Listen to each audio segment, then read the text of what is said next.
Ne bizim canımdan usana bilmirəm, bu kadar ağrıya dayana bilmirəm.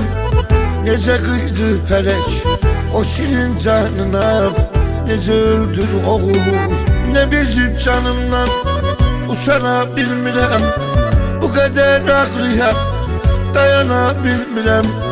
Necə qıydı felek o şirin canına, necə öldür oğul. İnana bilmirəm, doydum bu hayattan, ele doydum Allah. Bezdim yaşamaktan, ele soydum Allah.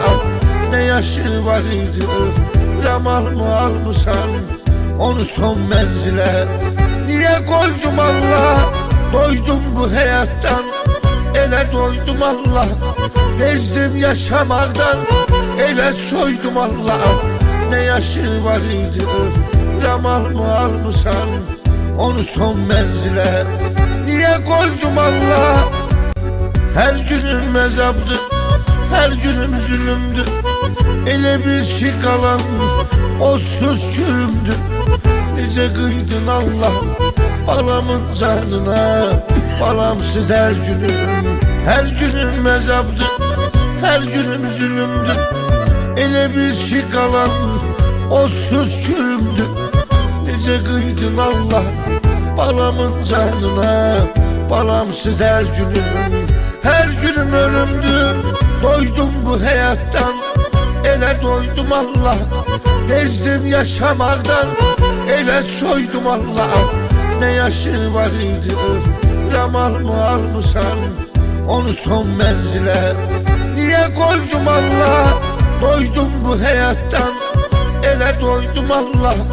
Bezdim yaşamaktan, ele soydum Allah. Ne yaşı var idi, ramal mı almışsan onu son menzile. Niye koydum Allah, ramalımın her şey gel birdi hoşuna. Bu ne işti Allah, niye geldi başına?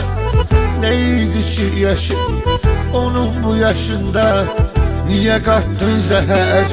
Ramalımın her şey gel birdi hoşuna. Bu ne işti Allah, niye geldi başına? Neydi şu yaşı, onun bu yaşında, niye kattın zehir? Balamın aşına doydum bu hayattan, ele doydum Allah. Bezdim yaşamaktan, ele soydum Allah. Ne yaşı var idi, ramal mı almışsan onu son menzile. Niye koydum Allah, doydum bu hayattan, ele doydum Allah. Bezdim yaşamaktan, ele soydum Allah. Ne yaşı var idi, ramal mı almışsan onu son menzile. Niye koydum Allah,